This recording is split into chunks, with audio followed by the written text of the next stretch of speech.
नमस्कार। आप देखना शुरू कर चुके हैं अमरउजाला.com। मेरठ और आसपास के जिलों की महत्वपूर्ण खबरों को एक बार फिर हम आपके सामने लेकर आए हैं।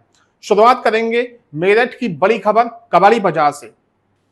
करीब 2.5 साल पहले मेरठ के कबाड़ी बाजार में जिस्म फरोशी का धंधा चला करता था। यहाँ करीब 100 कोठे थे जिन्हें प्रशासन ने, पुलिस ने बंद करा दिया था। अब एक बार फिर सुगबुगाहट हुई कि इस धंधे को कबाड़ी बाजार में फिर से कुछ कोटों पर चलाया जा रहा है। बीती रात एसएसपी डॉक्टर विपिन ताडा के निर्देश पर 40 सदस्यीय टीम बनाई गई। उसके बाद कबाड़ी बाजार में छापा मारा गया। सबसे पहले एक कोठे के नीचे कुछ लोग इकट्ठा थे, उनसे पुलिस ने जाकर बातचीत की। पुष्टि होने पर एक पुलिसकर्मी सादे कपड़ों में ऊपर गया और वहां का माहौल देखकर वो एकदम दंग रह गया। फोन करके उसने बाकी साथियों को सूचित किया और महिला पुलिस के साथ बाकी पुलिसकर्मियों ने कोठे पर रेड मारी। यहां करीब 21 लड़कियां, युवतियां व महिलाएं पकड़ी गईं। उसके अलावा 5 दलाल भी पकड़े गए और साथ ही कोठा संचालिका को भी पुलिस ने दबोच लिया। इसके बाद शुरू हुआ सिलसिला पूछताछ का। पता चला कि ये 5 लोग जो पकड़े गए हैं, ये ग्राहकों को बुलाकर लेकर आते थे। इसके अलावा यहां से महिलाओं को कॉल पर भी भेजा जाता था। इस बात की पुष्टि आसपास के रहने वाले दुकानदारों ने भी की। कबाड़ी बाजार एरिया एक ऐसा एरिया है जो कि बहुत बड़ा बाजार है किराना का, और इसके अलावा काफी सामान यहाँ पे मिलता है। शोरूम भी यहाँ पे कई सारे हैं। इसके बाद इन लोगों को थाने भेजा गया और देखने वाली बात यह भी थी कि इन महिलाओं के साथ में कुछ छोटे छोटे बच्चे भी थे जिन्हें बाल सुधार गृह कमेटी के पास भेजा गया। अब पुलिस इस बात की पड़ताल कर रही है कि कब से धंधा चलाया जा रहा था, कौन कौन लोग इसमें शामिल हैं और आगे की कार्रवाई के लिए क्या कदम उठाए जाएंगे, इसके कानूनी पहलुओं पर भी जानकारों से बातचीत की जा रही है। दूसरी खबर के लिए रुख करते हैं पास के ही जिले मुजफ्फरनगर का। यहां पुलिस लगातार नशे के सौदागरों पर कार्रवाई कर रही है, धरपकड़ की जा रही है। भारी मात्रा में नशे का सामान बरामद किया जा रहा है। आज पुलिस ने जिले की सीमा में प्रवेश करते ही एक सेंट्रो कार को पकड़ा और उसकी तलाशी ली तो देखकर दंग रह गई। दरअसल सेंट्रो के दरवाजे में, पायदान में, डिग्गी में, बोनट के नीचे तमाम जगह नशे का सामान यानी कि गांजा भरा पड़ा था। पुलिस ने एक आरोपी बुढ़ाना के योगेंद्र को गिरफ्तार किया। योगेंद्र ने बताया कि इस कार का नंबर 5 दिन से मीरापुर थाने में खड़ी कार का लगाया गया है। इसके अलावा वह उड़ीसा से इसी कार में इस गांजे को लेकर आया है जिसकी कीमत करीब 25 लाख रुपए है।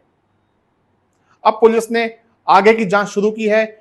ये नशा का सामान कहां से लाया गया और कहां इसकी सप्लाई की जानी थी, कौन कौन लोग इस धंधे से जुड़े हुए हैं, उन सब के बारे में पुलिस पड़ताल कर रही है। फिलहाल योगेंद्र को कोर्ट में पेश कर जेल भेज दिया गया है। अगली खबर के लिए आपको लेकर चलते हैं बिजनौर। बिजनौर का बैराज पूरी तरह सभी वाहनों के लिए खोल दिया गया है। अभी तक यह केवल दोपहिया वाहनों और चौपहिया वाहनों के लिए खोला गया था जो कि लाइट वेट होते थे, मगर अब बसों के लिए भी और मालवाहक ट्रकों के लिए भी बिजनौर बैराज को पूरी तरह खोल दिया गया है। दरअसल पिछले दिनों बारिश ने जो तबाही मचाई, उसके बाद आधे बिजनौर पर बाढ़ का खतरा मंडराने लगा था। करीब 9 मीटर गंगा का तटबंध टूट चुका था और 12 गांवों को खाली कराने का निर्देश डीएम ने दिया था और खाली कराए जाने की कवायद भी शुरू हो गई थी। मगर इसी बीच बारिश का कहर थोड़ा कम हुआ और फिर वाहनों की आवाजाही सामान्य हुई। शुक्रवार को ट्रैफिक पुलिस और सिंचाई विभाग ने एक मीटिंग की, जिसके बाद निर्णय लिया गया कि मौसम को देखते हुए आगे के हालात ठीक नजर आ रहे हैं। फिलहाल के लिए गंगा बैराज को, बिजनौर की जो बैराज है उसको खोल दिया गया है। इसके खुलने से जो यात्री हैं उनको बहुत राहत मिली है, क्योंकि करीब उनको 1 घंटा और एक्स्ट्रा लगता था उस रास्ते तक को पार करने के लिए। अब ये खुल गया है तो यात्रियों के लिए सफर आसान हो गया है। अगली खबर सहारनपुर से है। मोहल्ला जनकपुरी निवासी 2 भाई मिशन कंपाउंड स्थित एक स्कूल में कक्षा 10वीं के छात्र हैं।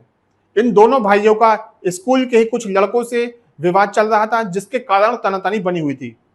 पिछले महीने इन दोनों भाइयों को कुछ लड़कों ने, स्कूल के ही छात्रों ने बुरी तरह पीटा था, जिसके बाद 15 छात्रों के खिलाफ रिपोर्ट दर्ज कराई गई थी। इस बात का पता चलते ही उन छात्रों में और रोष फैल गया और उन्होंने 5 सितंबर को फिर से दोनों भाइयों को पकड़ लिया और बुरी तरह पीटा। परिजन दोनों भाइयों को थाने ले गए और पुलिस से कार्रवाई की मांग की। पुलिस ने कार्रवाई करते हुए कुछ आरोपी छात्रों को हिरासत में लिया और थाने में बिठा लिया। देर रात थाने में बिठाए और सुबह 5 बजे तक भी जब इनको नहीं छोड़ा तो इन्हीं आरोपी छात्रों में से किसी एक की मां ने आला अधिकारियों से शिकायत की कि देखो किशोरों को थाने में बैठा रखा है। इसके बाद पुलिस ने उन छात्रों को छोड़ा और कहा कि अब जो कार्रवाई की जाएगी वो जांच के बाद ही की जाएगी। इस तरह अराजकता फैलाने का अधिकार किसी को नहीं दिया जाएगा। अगर आप ये वीडियो YouTube पर देख रहे हैं तो हमारे चैनल को सब्सक्राइब कर बेल आइकन दबाएं और Facebook पर देख रहे हैं तो हमारे पेज को लाइक करें।